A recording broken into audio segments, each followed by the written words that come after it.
Welcome to Pacero Racing Garage. What we're working on here today is a small block Ford aluminum Victor Jr. heads, and we just finished lapping the valves. And what we're going to do is we're going to change our valve springs because the valve springs we had in there were too weak for our new combination. So what we're going to explain is how to find the installed height, the proper installed height that will work with the new valve springs and the seat pressure and the maximum lift, open pressure, and also coil bind of a valve spring. We're making this video and we're sharing this video on the internet because in the past the internet's helped us find some solutions to our problems, and I want to share some of the knowledge for people that need to do this on their own. So I'm going to explain to you on how to find the installed height of your valve springs. Okay, so we're starting off here. It's just a bare casting from the head. We're going to put the bottom retainer, okay, on the bottom, and we're going to put a very loose spring on top of that. And what we're going to do, put the top retainer on with the locks.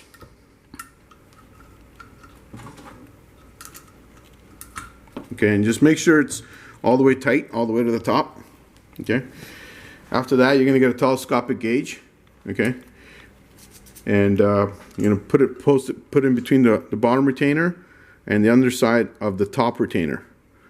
And you're going to lock it in. And then after that, you're going to grab this caliper. And you're going to measure this. This will tell you, without any shims, if you install the valve spring the way it is, what the installed height will be. So we're going to zero the caliper in inches, and we're going to measure this. So it would be roughly 1950 would be the installed height without any shims on it. So we're going to go to the spring compressor now and see what the spring rate is at 1950.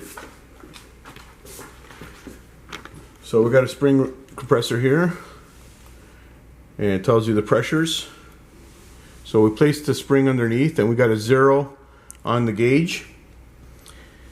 And what we're going to do is we're going to put this telescopic gauge underneath here, and until it touches snug, and that will be at 1950,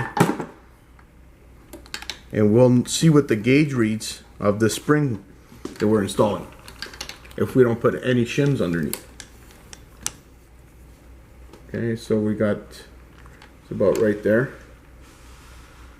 and so we got 122 open seat pressure on the spring if we install it at 1950. Now our goal is to install it at 1850. So what do? We go back to the head here, and we got shims here. Okay, they come in various sizes.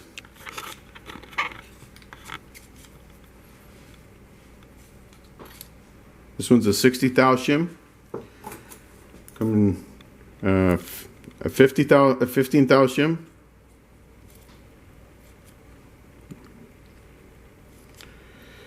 Sorry, my caliper is 15 thou, and they also come in 10 thou and 30. These are 30.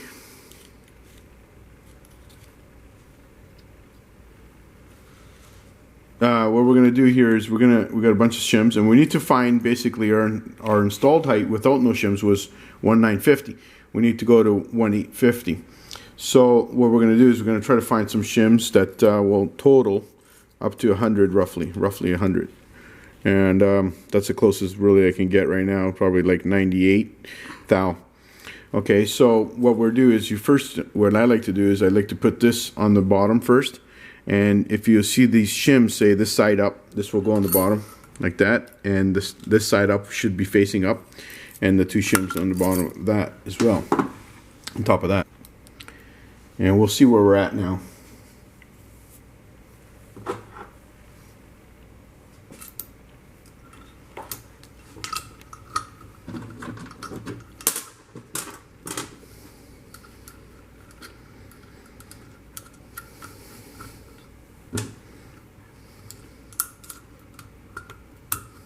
Okay, so just make sure every time you put it that the spring is all, the retainer is all the way to the top. We're going to get the telescopic gauge again, and we're going to place it back in. We'll place it back in between the bottom and top retainer again. We're going to find installed height here.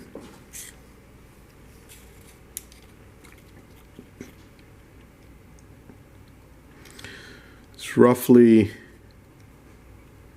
1/850, 1/851. That's where we want to be.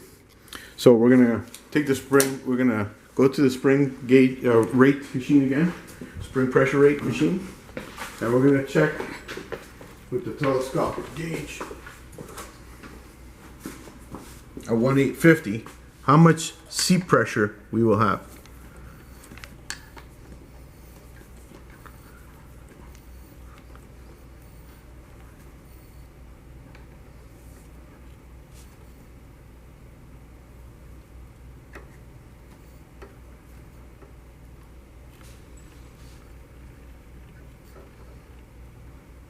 So according to this, snug is 161 seat pressure at installed height 1/850.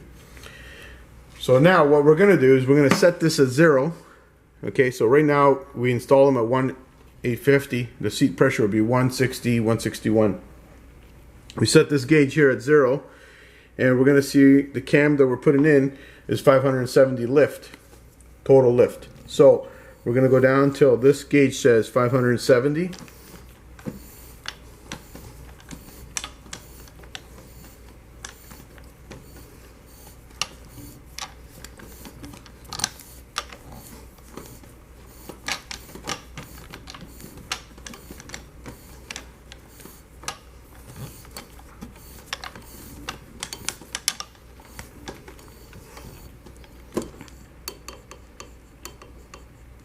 Right there, 570 lift. Okay, and we look at the gauge here, it'll show 426 open pressure. So now what we're going to find out, the next solution is what would be the coil bind on this spring.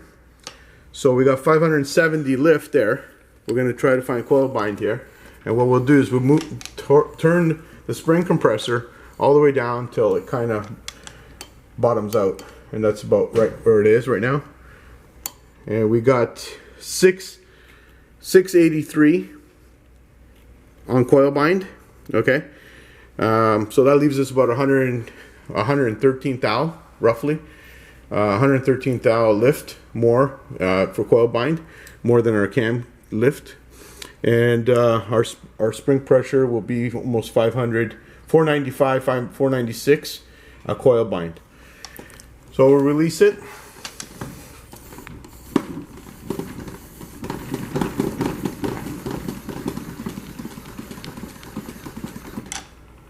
And that's it. That's what we got. How to gauge and find your optimum spring pressure for your installed height.